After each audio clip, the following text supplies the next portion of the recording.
ang mga kwento ng pag-ibig, kwento ng buhay at kwento ng pag-asa dito sa Barangay Love Stories. Love Stories.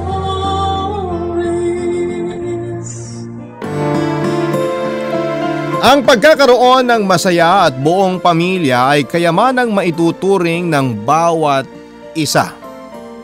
Ang halaga nito ay hindi kayang tumbasan ng pera at iba pang klase ng karangyaan maibibigay ng mundo o ng ibang tao.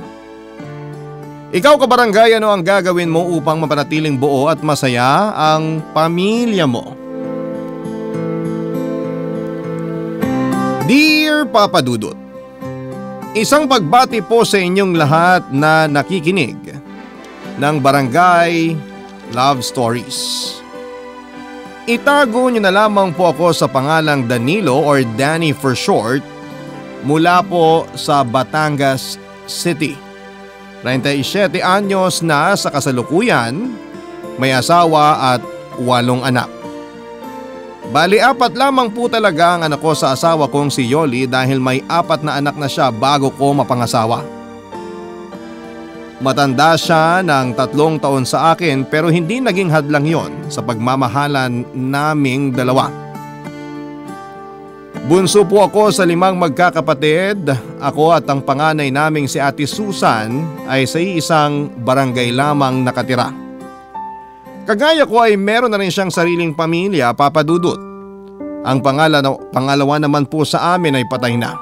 Ang pangatlo at pang-4 ay parehong nasa probinsya dahil doon ang mga ito kapwa nakatagpo ng mga naging asawa nila. Ulilang lubos na rin kami at si Ate Susan na ang tumatayong magulang para sa aming magkakapatid, Papa Dudut. Ang asawa kong si Yoli ay biyuda ng namatay kong kuya. TB ang kinamatay nito. Bukod sa hindi naagapan ay mas lalo pang lumala dahil hindi ito nagpaawat sa kanyang bisyo. Naging masyadong matigas ang ulo. Hindi nakinig sa mga payo namin ni na Ate Susan pati na rin sa sarili nitong asawa. Buhay pa ng mga panahong yon ang aming ina at labis itong nasaktan at nagdamdam sa pagkawala ni kuya. Lalo pa at may naiwan itong asawa at 4 na anak. 26 anyos pa lamang noon si Yoli, 28 si kuya at ako naman ay 23. Hindi raw talaga naging magnobyo sina Yoli at ang kuya ko. Nagkakilala lamang sila noong minsang bumaha ng matindi rito sa lugar namin. 17 anyos pa lamang noon si Yoli at si kuya naman ay 19. Hindi nagdalawang isip noon ng kuya ko na tulungan si Yoli. Binuhat niya ito hanggang sa makatawid sila sa kabilang ibayo, malapit sa palengke. Hindi nalintanan ni kuya ang halos hanggang bewang at rumaragas ang baha pati na rin ang napakalakas na ulan. Kaya naman labis ang naging pasasalamat noon ni Yoli. Magkasama silang nagpalipas ng gabi sa palengke kasama ang iba pang mga kalugar naming lumikas at hinintay na humupa ang baha. Nang malaman ng isa sa mga tiyuhin ni Yoli ang nangyari ay kaagad na kinausap ang kuya ko at sinabihang kailangan itong pakasalan si Yoli sa lalong madaling panahon. Pero dahil parehas pa silang menor de edad ng mga panahon na yon, nagpa siyang buong pamilya ni Yoli na pagsamahin na lamang muna ang dalawa kahit na wala pang basbas ng simbahan. Bagamat wala namang dapat na panagutan si kuya lalo at hindi naman sila nagkaroon ng relasyon, ay wala na itong nagawa pa. Masyadong mahigpit ang pamilya ni Yoli at sinunod pa rin ang makalumang tradisyon pagdating sa pag-aasawa. Dahil daw nahawakan na ni kuya ang katawan ng dalaga nila ay kinakailangang magpakasal na ang dalawa. At makalipas nga ang 1 taon, 1 linggo lang halos matapos magdebo si Yoli ay kinasal na sila ng kuya ko. Wala naman daw pagsisisi si Yoli sa kabila ng maagang pag-aasawa dahil bukod sa magandang lalaki si kuya ay mabait din at napakasipag. Naging maayos ang pagsasama nilang dalawa hanggang sa nabiyayaan sila ng 4 na anak. Pero hindi raw akalain ni Yoli na kung gaano siya kaagang nakapag-asawa ay ganon din siya kaagang mabubiyuda, Papa Dudut.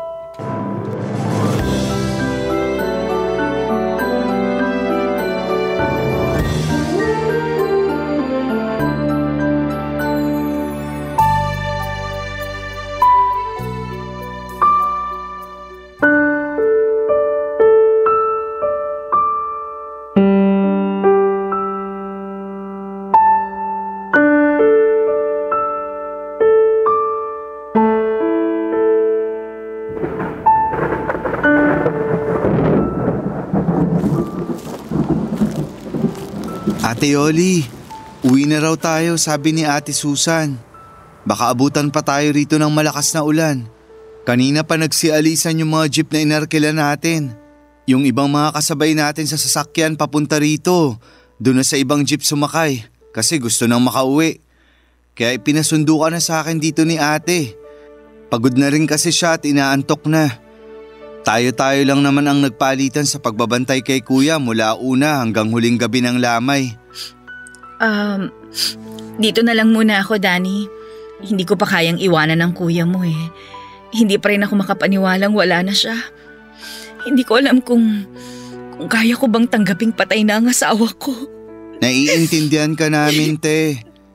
Kahit naman kami, nahihirapan ding tanggapin na wala na si kuya. Pero kailangan mong magpakatatag para sa mga anak mo. Yun na nga eh. 4 ang iniwang anak ng kuya mo sa akin. Napakabata pa nila para maulila sa ama. Paano na kaming mag-iina ngayon? Paano ko bubuhayin ang mga anak ko kung ako na lang mag-isa? Nandito pa naman kaming mga kapatid ni kuya. Nandito pa ako. Hindi ko kayo pababayaan ng mga pamangkin ko. Hindi lang dahil pinangako ko yan kay kuya bago siya mamatay. Kusang loob kong gagawin yun kasi hindi naman kayo iba sa akin. Pero may sarili ka pa ring buhay, Danny. Lalo na't binata ka pa. Hindi mo naman kailangang obligahin ang sarili mo na gawin yun. Hindi mo kailangan saluhin yung naiwang responsibilidad ng kuya mo. Hayaan mo na lang ako sa gusto kong gawin, te. Nakapagdesisyon na ako. Hindi ako aalis sa inyo lalo na ngayong wala na si kuya. Delikado kung wala kayong kasamang lalaki sa bahay. Ewan ko, Danny. Hindi ko alam kung anong iisipin at mararamdaman. Napakabilis kasi ng mga pangyayari. Parang kahapon lang masaya pa kaming nagpaplano ng kuya mo para sa pamilya namin. Para sa kinabukasan ng mga bata. Tapos ngayon, nandyan na siya sa ilalim ng lupa. Hindi na niya masasaksihan ng paglaki ng mga anak namin. Kung bakit naman kasi napakatigas ng ulo niya eh. Sinabi ko nang tigilan na ang pag-inom at paninigarilyo pero sige pa rin. Kung nakinig lang siya sa amin ni Ate Susan, di sana buhay pa siya hanggang ngayon. Hindi na natin mababago ang mga nangyari nate.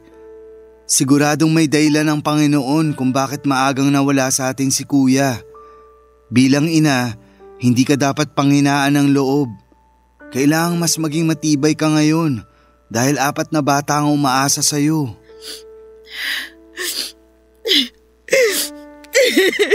Tama na yan, te. Tumahan ka na. Baka pag makita kang ganyan ng mga anak mo sa jeep mamaya, mag-iyakan din yung mga yun. Lalo na yung bunso mo. Magiging maayos din ang lahat. At gaya ng sinabi ko kanina, nandito lang ako. Hindi ko kayo pababayaan ng mga pamangkin ko. Maraming salamat, Danny. Sa totoo lang, napakalaking tulong mo sa amin lalo na sa mga bata. Hindi ko tuloy alam kung paano ako makakabawi sa'yo. Ano ka ba, te? Huwag mo nang isipin yun. Sino pa ba magtutulungan lalo na sa oras ng kagipitan kundi tayong pamilya rin naman, di ba? Tara na. Kanina pa sila naghihintay sa atin. Teka, magpaalam pala muna tayo kay kuya. Kuya, aalis na kami ha. Dadalaw na lang kami ulit. Huwag kang mag-alala. Ako na ang bahala kay Ate Yoli at sa mga bata. Mahal, maiwan ka na muna namin dito ha. Okay lang kahit gabi-gabi mo akong dalawin. Hindi ako matatakot. Sige mahal, alis na kami ha. Babalik din ako kagad sa isang araw.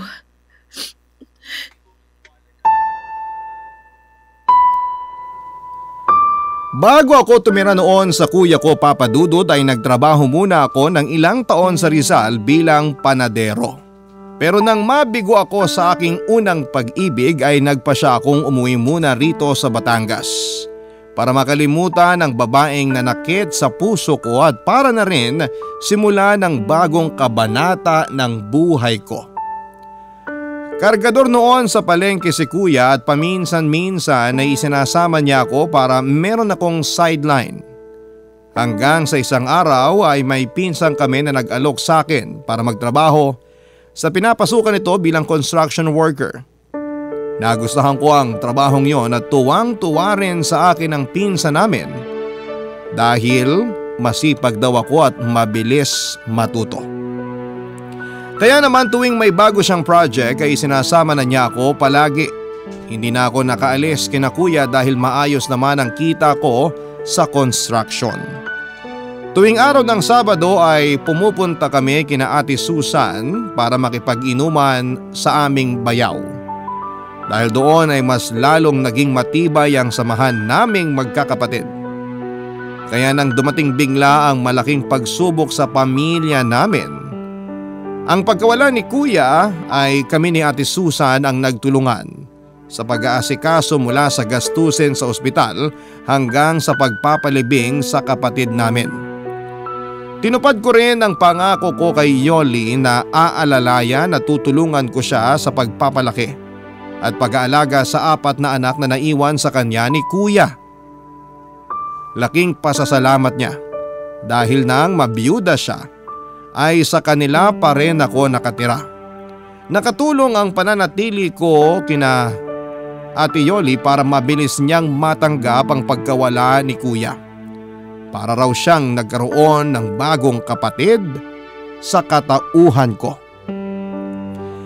Sinikap ko namang maayos na magampanan ang obligasyon ko bilang pangalawang ama ng aking mga pamangkin. Hindi maiiwasang pagtsismisan kami ng mga tao lalo na ng aming mga kapitbahay dahil kahit pa halos tunay na magkapatid na ang turingan namin noon ni Yoli, lalaki pa rin ako at biyuda naman ang hipag ko. Nilagyan nila ng mali siya ang pagiging malapit namin sa isa't isa. Nagpasya kaming huwag na lamang pansinin ang mga naririnig naming bulong-bulungan sa paligid at ang makahulugang mga tinginan ng mga tao tuwing magkikita kami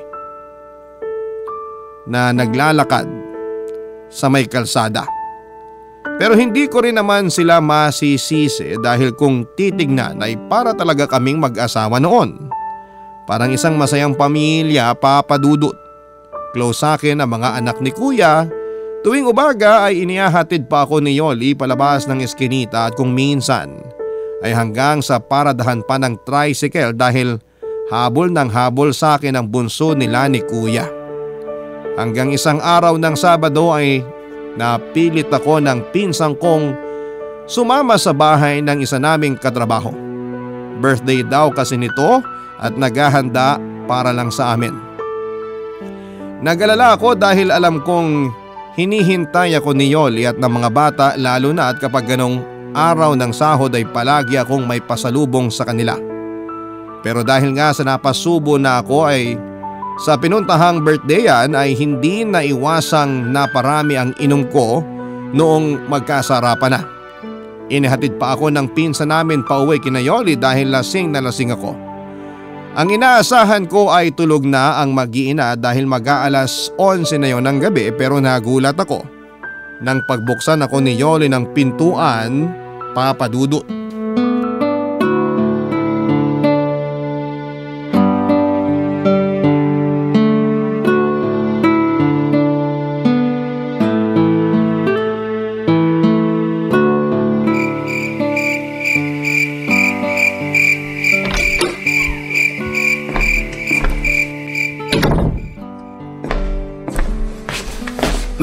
Bakit gising ka pa, Ate Yoli? Gabing-gabi na. Oo nga gabing-gabi na pero kauuwi mo lang. Hinihintay kita kaya gising pa ako. Naku, pasensya na kayo. Wala akong nabiling pasalubong ngayon. Yung mga bata, kamusta? Napuyat kaya hintay sa'yo yung mga bata lalo na si Bunso. Dati naman palagi ka maaga kahit Sabado. Saan ka ba galing? Nag-alala tuloy ako sa'yo kasi ngayon ka lang umuwi ng ganitong oras. Talaga? Nag-alala ka sa akin? Oo nga, nag-alala ako kasi akala ko kung napano ka na. Teka, hindi mo pa sinasagot yung tanong ko kung saan ka nang galing Mukhang lasing na lasing ka. May hindi ka ba sinasabi sa akin? May problema ba? Naku, wala namang problema. May nag-birthday lang kaming katrabaho kaya ayun, napilit nila akong sumama at uminom. Hindi na tuloy ako nakabili ng pasalubong para sa inyo. Naku, wag mo nang isipin yung pasalubong. Ang mahalaga, nandito ka na at ligtas ka na nakauwi. Ano, kakain ka pa ba?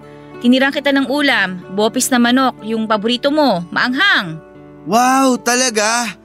Sayang. Ang sarap sana ng bopis, kaya lang busog na ako, te. Maraming handa sa pinuntahan namin. Bumaha rin ng alak kaya nalasing talaga ako.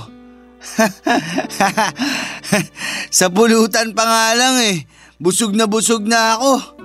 Lalo na sa inihaw na liempo at sabaw ng goto. Ganun ba? E di ililigpit ko na itong mga pagkain. Bukas mo na lang kainin, hindi naman ito mapapanis. Salamat sa paghintay na makauwi ako, Ate Yoli ha. Salamat din sa bopis. Kahit bukas ko pa matitikman.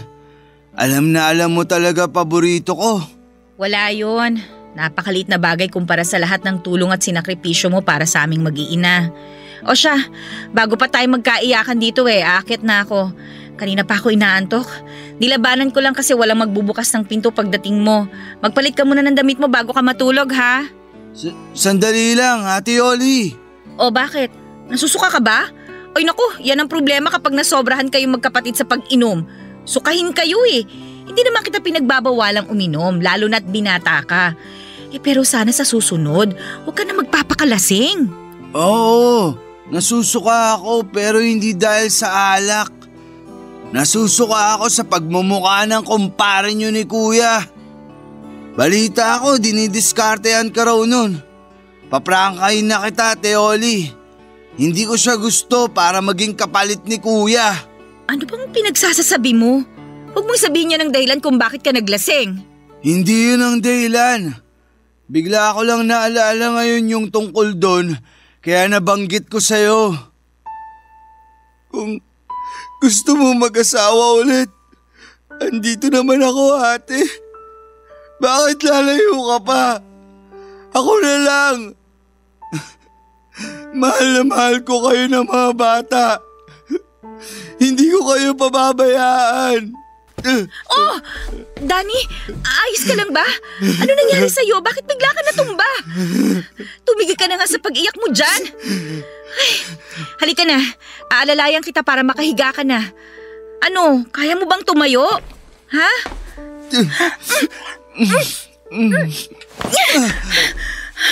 Hinalikan mo ko? Nababaliw ka na ba? Nakalimutan mo na ba kung sino ako? Asawa ko ng kuya mo, Danny. Siguro nga nababaliw na ako, ate. Nababaliw ako kasi gusto na kita. At gusto kitang maging asawa. Hindi ko alam kung kailan nagsimula ang nararamdaman ko para sa'yo. Kaya nung malaman ko na dinidiskartehan ka ng kumpare nyo, sobrang nagselos ako. Sa tingin ko hindi lang kita gusto. Mahal na yata kita. Ano pang sinasabi mo? Mali ang nararamdaman mo, ano ka ba? Kapatid lang ang tingin ko sa'yo. At saka, bakit ka ba umaarte ng ganyan sa akin? May girlfriend ka. Handa akong iwanan siya para piliin kayo ng mga pamangkin ko. Papadudot dahil sa bugso ng damdamin at dala na rin marahil ng labis na kalasingan, ay muli kong niyakap at hinalikan ang hipag ko, Papadudot. At sa pagkakataong yon ay hindi na siya tumanggi pa o nanlaban. Noong ko napagtantong pareho pala kami ng nararamdaman ni Yoli. Nang gabing yon ay inamin niyang nahuhulog na rin ang loob niya sa akin. Kagaya ko ay nagpipigil lang din pala siya ng damdamin dahil masyadong komplikado ang lahat. May girlfriend ako na umaasang pakakasalan ko at halos ilang buwan lamang ang nakalilipas mula nang mamatay ang kuya ko. Tiyak na pagpapiestahan kami lalo ng mga tsismosa naming kapitbahay. Inaalala rin namin noon ni Yoli ang magiging reaksyon ng aming mga pamilya, lalong-lalo na mga bata at si Ate Susan. Nag-usap kami ng masinsinan ni Yoli at inabot yon ng magdamag. Kahit na hindi ako nagkape ay nahimasmasan kaagad ako nang malamang kong mahal niya rin pala ako. Talagang sobrang saya ko ng mga sandaling yon at pansamantala kong nakalimutan lahat ng alalahanin, pati na rin ang mga posibleng maging hadlang sa pag-iibigan naming dalawa. Walang ibang mahalaga para sa akin kundi kami lamang dalawa, Papa Dudut. Kaming dalawa lamang ni Yoli at ang nararamdaman namin para sa isa't isa. Barangay Love Stories. Barangay Love Stories. Nagkasundo kami ni Yoli na ilihim na lamang muna ang namamagitan sa amin, Papa Dudut. Bata pa noon ang mga pamangkin ko kaya walang nakahalata sa mga ito na may nagbago sa relasyon namin ng nanay nila. Kapag wala ang mga bata ay sinasamantala namin ni Yoli ang pagkakataon para pagbigyan ang init ng aming mga katawan.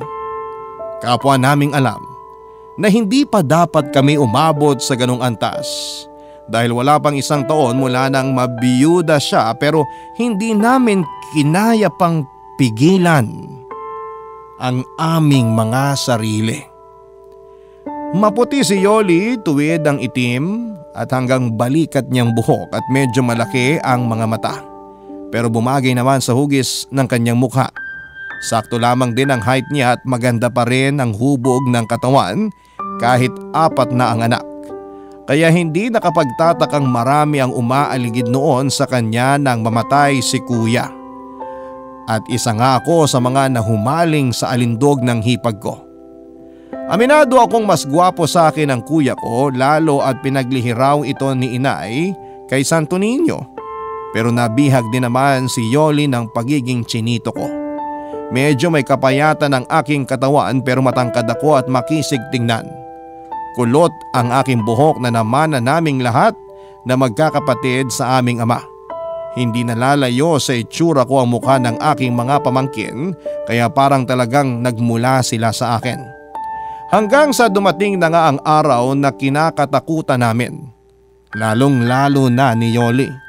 Nakarating na sa panganay kong kapatid na si Ate Susan ng chismis tungkol sa amin ng aking hipag.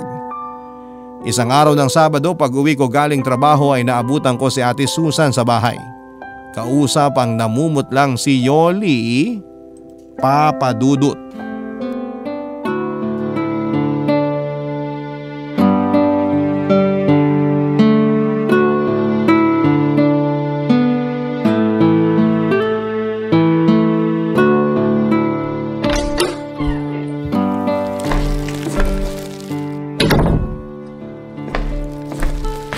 Nandito na ako. Oh, nakauwi ka na. Buti maaga ka. Oo nga. Oh, Ate Susan, nandito ko pala sa bahay. Ba't talagang tatay na ang dating mo ngayon, Danilo, no? Huwag mo pa rin kalimutang anak sila ng kuya mong namatay at yuhin ka lang nila. Ate Susan naman, syempre alam ko yun. At hindi ko yun makakalimutan. Teka, bakit parang masyado yatang mainit ang ulo mo, te? Oh, heto. Kain ka nito mga dala kong tinapay at ititimpla rin kita ng kape kung gusto mo para may panulak. O baka mas gusto mo mag soft drinks ngayon. Yun na nga lang siguro para naman lumamig ang ulo mo. Tagal mong hindi nagawi rito sa bahay tapos mukhang mauuwi pa yata sa tampuan tong pag-uusap natin. Napaka-busy kong tao, alam mo yan. Kaya hindi ako nagpunta lang dito para makipagdaldalan. Ang dahilan kaya ako napasadya dito, bukod sa namimiss kong mga pamangkin ko, gusto ko rin kayong kausapin ng masinsina ni Yoli. Tungkol naman saan, ate? Hindi na ako magpapaligoy-ligoy pa. May mga naririnig akong usap-usapan sa labas na may relasyon daw kayong dalawa. Totoo ba? Ate, para ka namang pinanganak kahapon. Ganyan naman talaga ang sistema rito sa atin. Hindi ka pa nasanay. Kung ano-anong chismis ang ikinakalat dito sa lugar ng mga taong walang magawa sa buhay. Siguraduhin mo lang na nagsasabi ka ng totoo. Dahil hindi ako nakikipagbiruan sa inyo. Muntik pa ako mapaaway sa palengke nung isang araw dahil pinagtatanggol ko kayo. Kaya wag niyo akong pinaglulokong dalawa, ha? Ikaw, Yoli, hindi mo pa sinasagot ang tanong ko kanina bago dumating tong si Danilo. Totoo bang may namamagitan sa inyong dalawa? Ha? Ate Susan? Sinagot ko na ang tanong mo, ate. Hindi totoo ang mga narinig mong chismis. Huwag mong sabihing mas naniniwala ka sa kanila kaysa sa akin na kapatid mo. Huwag mo akong pinagtataasan ng boses, ha? Tsaka manahimik ka. Si Yoli ang tinatanong ko. Ano, Yoli? Magtapat ka sa aking babae ka? Ano? Totoo ba? Pumatol ka nga ba sa kapatid ng asawa mo? Ate Susan, hindi po namin sinasadya ni Danny. Ate Susan! Sinabing malahimik ka! Kung ganun, totoo pala talaga. Nung minsang pumasyal sa bahay yung panganay mo at sinabing inintrega raw ni Danilo yung buong sahod niya, nagduda na ako. Pero hindi ko kayo kaagad hinusgahan. Hindi ko kayo pinangunahan. Kasi alam kong parang tunay na magkapatid na ang turingan ninyo. Pero ano to? Hindi na ba kayo nahiya? Wala pang 1 taong patay yung kapatid ko. Talaga bang hindi na makapaghintay ang mga kakatihan ninyo? Kaya pinakamot nyo na sa isa't isa? Ate, tama na! Naririnig ka ng mga bata, pati na ng mga kapitbahay. Wala akong pakialam! Bakit? Nahiya ba kayo sa mga pinaggagawa ninyo? Nahiya ba kayo sa mga bata? Sa akin? Sa kuya mo? Nakakadiri kayo! Isang malaking kahihiyan tong ginawa ninyo! Nagmamahalan po kami ni Danny, Ate Susan. Lintik na pagmamahal yan! Ano? Pahamakin ang lahat, masunod lang ang kakatihan? Kahit ano pang sabihin mo o sabihin ng ibang tao, mahal ko si Yoli, ate. At ipaglalaban ko siya, ano man ang mangyari. Umalis si Ate Susan na masama ang loob sa amin noon, Papa Dudut. Halos ilang buwan din kami nitong hindi pinansin at kinausap. Pero nagpasalamat pa rin kami dahil hindi naman idinamay ni ate ang mga bata sa galit niya sa amin. Malaya pa rin nakakapunta sa bahay ni Ate Susan ang mga pamangkin ko. Tinutuo ko ang sinabi ko kay Yoli na iiwan ko ang girlfriend ko nung mga panahong yon dahil mas pinili ko silang mag-iina. Tinanggap ko na lamang ang galit ng ex ko pati na rin ng pamilya nito. Hindi pa rin nawala ang usap-usapan tungkol sa amin ni Yoli at sa halip ay mas lalo pa yung lumala. Maraming napataas ang kilay nang magpasya na kaming aminin sa lahat ang aming relasyon. Ang iba nga ay diring-diri pa na akala mo'y kung sinong banal at malinis ang mga pagkatao. Pero hindi kami nagpaapekto sa kanila lalo't kami naman ni Yoli ang magsasama. Katwiran naming dalawa ay wala naman silang ambag sa mga buhay namin at isa pa, totoong nagmamahalan kaming dalawa. Nang isilang ni Yoli ang panganay namin ay noon lamang ulit kami kinausap ni Ate Susan. Nabawasan ang bigat sa dibdib na aking nararamdaman noong magkaayos kaming magkapatid. Kalaunan ay natanggap na rin ng mga pamilya namin ni Yoli ang aming relasyon. Naging maayos at masaya ang unang taon ng aming pagsasama. Naging napakasaya ko sa piling niya at Papa Dudut, Papa na po ang tawag sa akin ng mga pamangkin ko. Mabilis na lumipas ang mga taon hanggang sa naging 4 na ang anak namin ni Yoli. Kinailangan ko nung magdoble kayod dahil sa paglaki ng aming pamilya. Halos gawin ko ng araw ang gabi para lamang matustusan ang lahat ng pangangailangan ng aking mag-iina. Pero kung kailan nagsisipag-aral na ang mga pamangkin ko ay saka naman ako natutong bumarkada at magbisyo noon, Papa Dudut.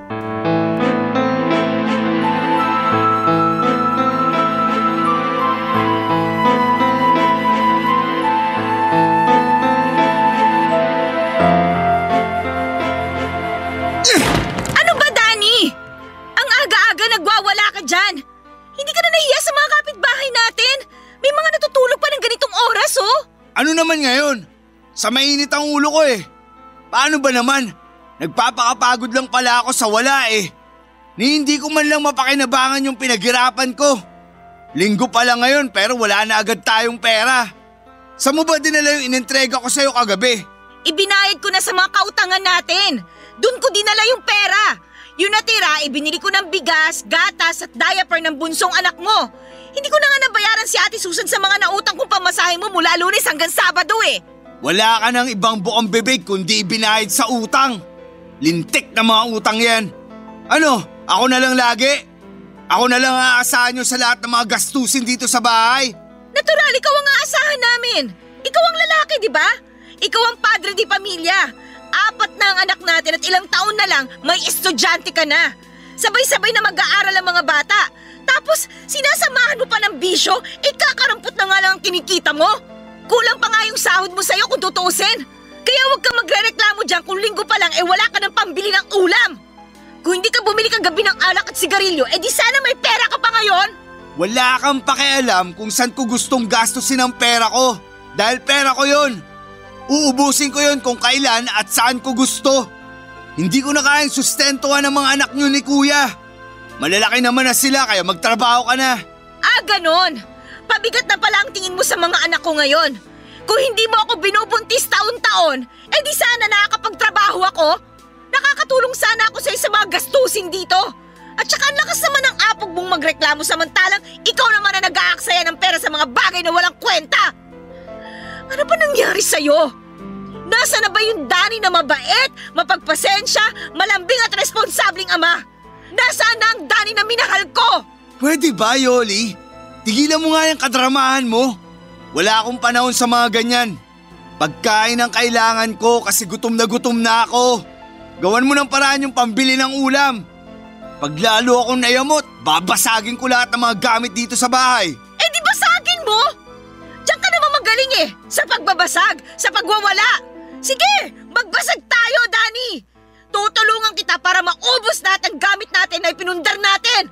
Akala mo ba, ikaw lang ang nahihirapan? Sawang-sawa na rin ako sa ganitong buhay. Pagod na akong intindihin ka. Kaya mas mabuti pang sabayan na lang kita sa pagwawala mo. Itong pinggan, babasagin ko sa harap mo. Hinahamon mo ba akong babae ka?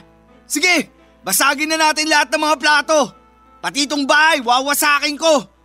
Ulam lang ang hinihingi ko sa'yo pero lalo mong pinaiinit ang ulo ko. Lalo mong inubos na titirang pasensya ko. Nagising ang mga bata dahil sa gulo namin ni Yoli habang nag-aaway, Papa Dudut. Malakas na nagsipag-iyakan ang mga ito, lalo na ang aming bunso. Nagsilabasan maging ang aming mga kapitbahay. Ang iba ay umawa at ang iba naman ay nakiosyoso lamang sa mga nangyayari.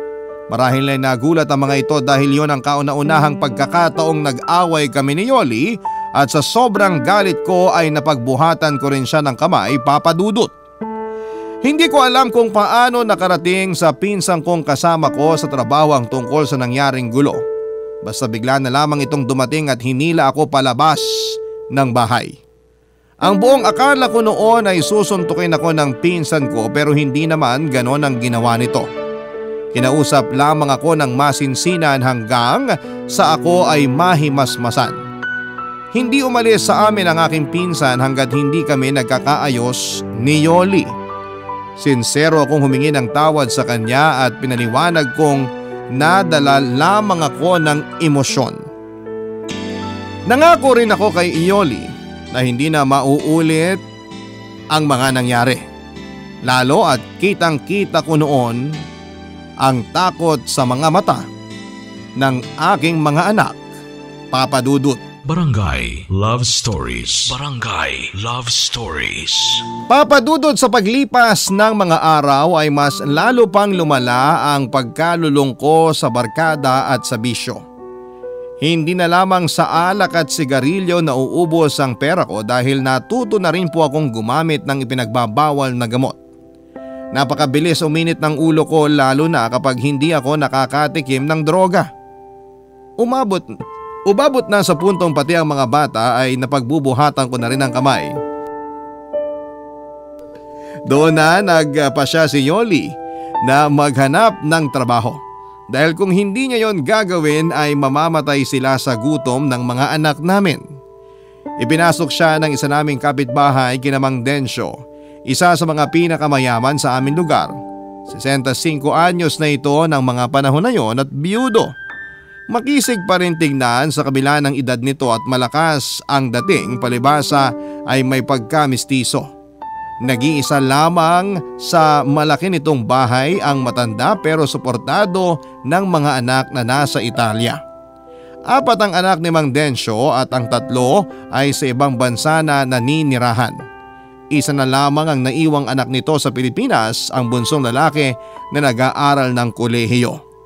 Nung una ay 3 beses lamang kung magpunta si Yoli sa malaking bahay para maglaba at mamlansya. Tuwang-tuwa siya dahil maayos magpasahod si Mang Densyo at palagi pa siyang may dalang pagkain pag uwi sa bahay namin. Ako naman, Papa Dudut, ay natuwa rin ng mga panahong yon dahil solong-solo ko na ang aking sweldo. Wala na magreklamo at magbubunga nga kahit ubusin ko pa lahat ng pera ko sa aking mga bisyo.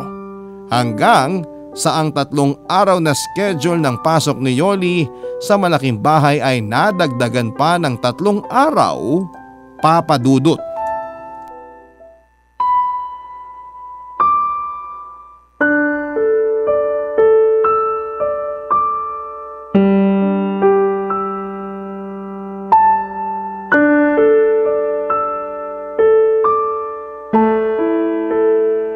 Oh, ayan ka na naman, Yoli.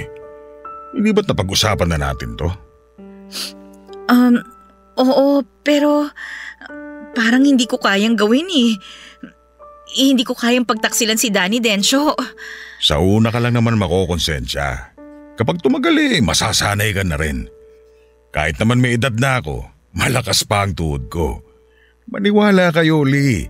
Kayang-kaya pa kitang paligayahin. Baka nga ako pa ang kauna-una ang makapagdala sa'yo sa tinatawag na ikapitong langit. Pero Densyo, mahal ko si Danny. Ano pang mukhang ihaharap ko sa kanya at sa mga anak namin pagkatapos nito? Hindi naman niya malalaman. Walang makakaalam. Sikreto lang natin tong dalawa, syempre. Bakit? Sasabi mo ba sa kanya na may relasyon tayo? Ikukwento mo ba kay Danny ang mga gagawin natin dito sa loob ng motel? O syempre hindi. Bakit ko naman ikukwento yung tungkol sa atin? Hindi pa ako nasisiraan ng ulo para gawin yun, ano? Yun naman pala Eh di wala nang dapat problemahin pa. Alam mo, kung ako sa'yo, relax ka lang. Hindi naman ako nangangagat. Hindi rin ako nananakit. Kahit matagal na akong takam at gigil na maangkin ka, hindi naman kita pupwersahin. Matagal mo na palang pinag-iisipan to? Oo, Yoli. Matagal na kitang gusto. Hindi ka pa nabubiyuda noon napapansin na kita. Dapat nga liligawan kita kaya lang naunahan ako ng bayaw mo. Mas bagay sana tayo kasi biyudo ko tapos biyuda ka naman. Maganda sana ang kombinasyon nating dalawa. Hindi ko alam kung anong sasabihin ko. Wala ka namang dapat sabihin. Ang totoo niyan, may isa akong inutusang tao para subaybayan ka. Ganoon kita kagusto. Kaya nung malaman kong problemado ka kay Danny, lalo na sa pera, sinabi ko sa tao ko na alokin kang pumasok sa akin bilang labandera. Kung ganun, pinlano mo lahat ito, Densyo? Oo, at wala akong pinagsisisihan sa mga ginawa ko. Dahil bukod sa natutulungan kita, palagi pa kita nakikita at nakakasama sa bahay. Parang asawa na rin ang tingin ko sa'yo. Ikaw kasi ang nag-aasikaso ng lahat sa bahay at ng mga pangangailangan ko. Totoo ba talaga ang mga sinabi mo, Densyo? Oo, Yoli. Totoo lahat ng mga sinabi ko. Kung pwede nga lang kitang pilitin na sumama na lang sa akin. Ang laki ng bahay ko at mag-isa lang ako ron. Pwede kang tumira sa akin kahit isama mo pa ang mga anak mo. Kapag nakapagtapos na ng kolehiyo ang bunso ko, lilipad na siya pa Italia. Napetisyon na siya ng mga kapatid niya ron. May iwan na talaga ako mag-isa sa bahay. Malungkot mag-isa. Hindi pwede. Hindi ko iiwan si Danny para tumira sa bahay mo kahit gaano pa yung kalaki. Kahit gaano ka pa kayaman. Alam ko naman yun. Kaya nga kontento na ako na nakikita kita araw-araw. Mabuti na lang talaga at pumayag ka magtrabaho sa bahay ng 6 na araw sa loob ng 1 linggo. Alam mo ba, lagi kong pinagpapantasya na may nangyayari sa ating dalawa sa kama ng guest room ko. Madalas tuwing naghahanda ka ng pagkain sa kusina, doon tayo sa may lababo. O kaya sa sopa, sa lahat ng sulok ng bahay. Iniisip ko itsura mo habang pinaliligaya kita at pinaliligaya mo ko. Densyo! Pero dahil ginagalang kita, ay nagpigil ako. Matinding pagpipigil sa sarili ang ginawa ko. Alam mo ba yon? Kaya nang pumayag ka mag-motel tayo ngayon, halos mapatalon ako sa sobrang kaligayahan. Sa wakas, mapapasaking ka na rin. Matutupad na ngayon ang lahat ng mga pantasya ko noon. Ang bango mo talaga. At ang sexy mo rin sa suot mo ngayon. Lalo ko nang gigigil sa'yo. Sandali lang, Densyo. Tumatakbo ang oras. Sayang naman kung mauubos lang sa kwentuhan natin, di ba? Pwede naman nating ituloy yung pag-uusap natin mamaya pagkatapos nating paligayahin ang isa't isa. Alam mo ba na pinagandaan ko talaga ang araw na to sa sobrang kasabikan ko? Anong ibig mong sabihin? Meron akong ininom kanina sa bahay. Alam mo na, pampatibay ng resistensya. Pampalakas ng tuhod. Alam ko kasing mapapalaban ako ng matindi ngayon, kaya dapat hindi ako mapahiya sa'yo. Ay naku, ano naman yung ininom mo? Baka kumapano ka niyan. Sana nagbalot ka na lang. Pampalakas din naman yun ng tuhod eh. Mas mabisa sa balot yung ininom ko, kaya ihanda mo ng sarili mo, Yoli. Tiniti ako sa yung hindi mo malilimutan ang gabing to. Sandali, lalakasan ko lang yung aircon para mas malamig. Relax ka lang muna dyan, ha?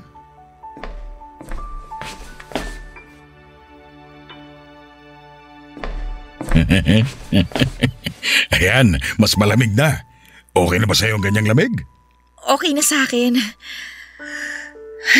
Okay. Sisimulan na ba natin? Kanina lang, kabang-kaba ka na, tapos umiiyak ka pa. Pero ngayon, parang ikaw pa tong masabi kesa sa akin. Iba ka talaga, Yoli. Halika na, humiga ka na sa kama. O baka gusto mo, ako muna ang hihiga at ikaw muna ang... Densyo? Okay ka lang ba? Hindi ako makahinga, Yoli. Ha? Bakit? Ano nangyayari sa'yo? Ay! Densyo! Densyo! Tulong! Tulungan niyo kami! Tulong! Densyo! Papadudot dahil sa labis na pagkataranta sa mga nangyari kay Mang Densyo ay nakalimutan na ni Yoli kung nasaan sila ng mga oras na yon. Nagsisigaw siya para humingi ng tulong at kaagad namang may sumaklolo sa kanya na staff ng nasabing motel at inalalayan si Yoli palabas ng kwartong kinuha nila ng kabit niyang matanda.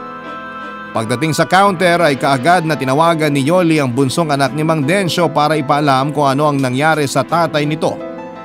Sumama si Yoli hanggang sa ospital at nalaman niyang inatake nga sa puso si Mang Densyo.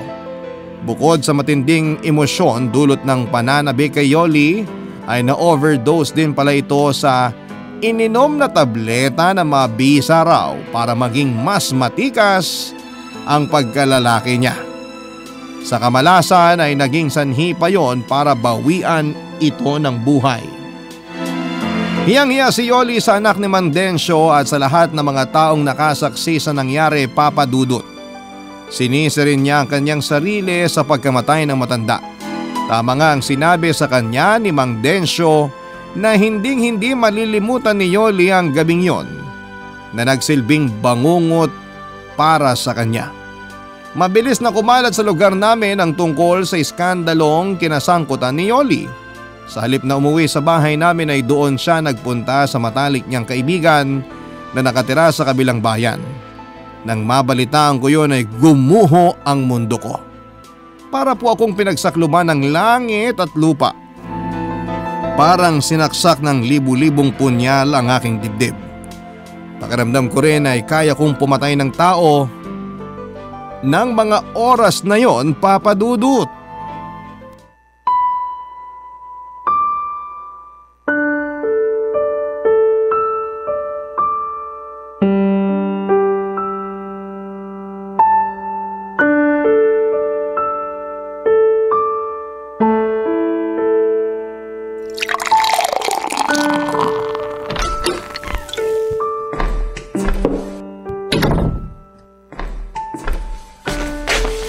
Magaling!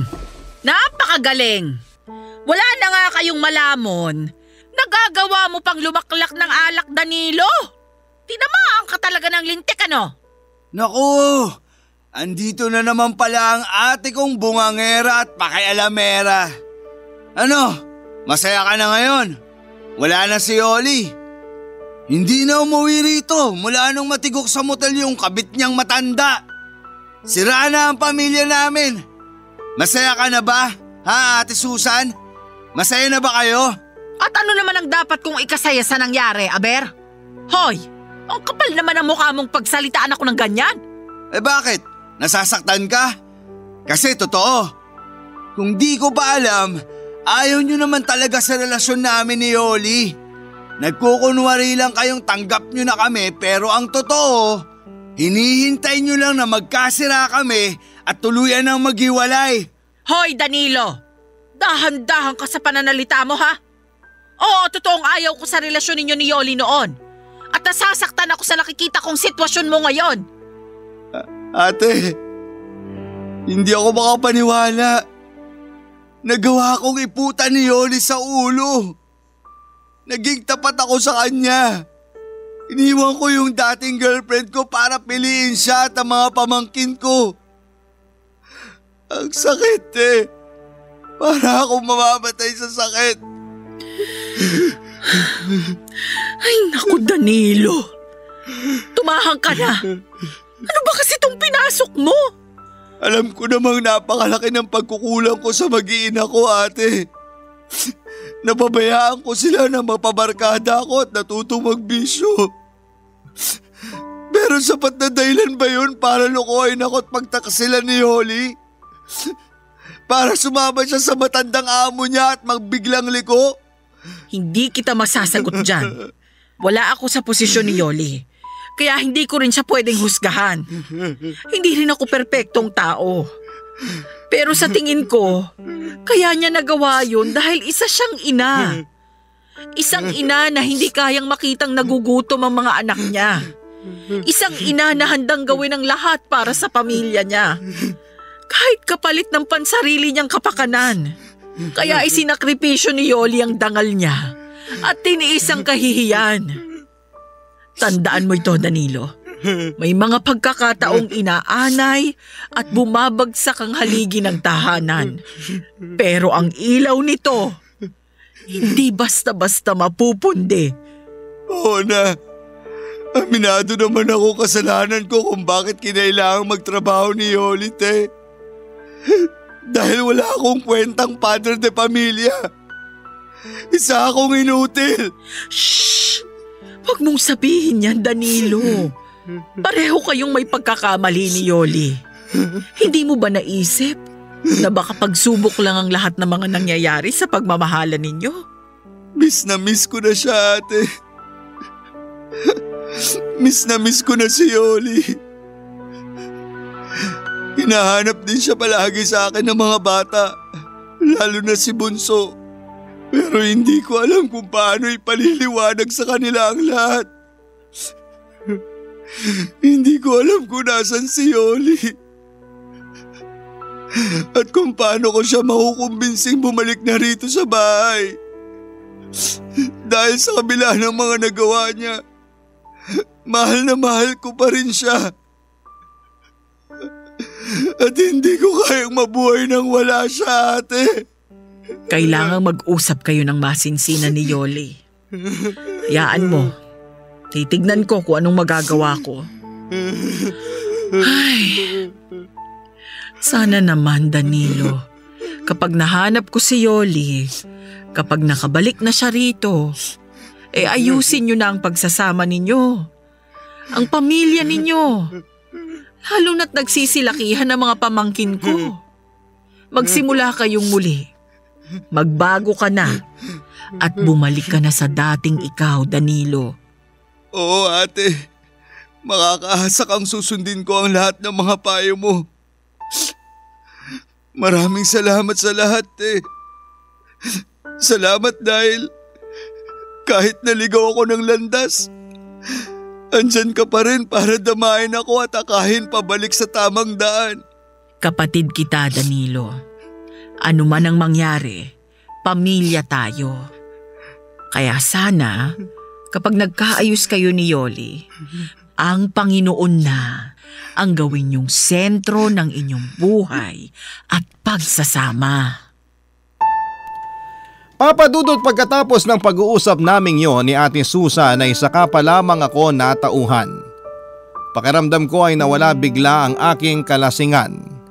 Iniligpit ko lahat ng kalat sa mesa at nilapitan ng 8 bata na noon ay mahimbing nang natutulog.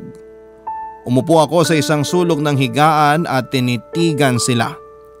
Hindi ko napigilang mapaluha noong maalala ko ang pangako ko noon kay Yoli at sa namayapa kong kuya na aalagaan ko silang mag-iina at hindi ko pababayaan. Labis kong pinagsisihan ang lahat ng nagawa kong mga pagkakamali at nangako sa sarili na gagawin ko ang lahat para mabuong muli ang pamilya namin ni Yoli. At sa tulong nga ni Ate Susan pati na ng iba pa naming kamag-anakan ay nahanap ko si Yoli. Nag-usap kami ng masinsinan, Papa Dudut. Umiyak siya habang humihingi ng tawad sa akin dahil sa naging karupukan niya sa tukso. Lumuluha rin ako habang sinasabi sa kanyang pinapatawad ko na siya at sana ay mapatawad na rin niya ako. Nagkaayos kami at nagkaunawaang muli ang aming mga puso. Nagtiwala siya sa pangako kong magbabago na ako at kakalimutan ang mga barkada maging ang lahat ng aking mga bisyo.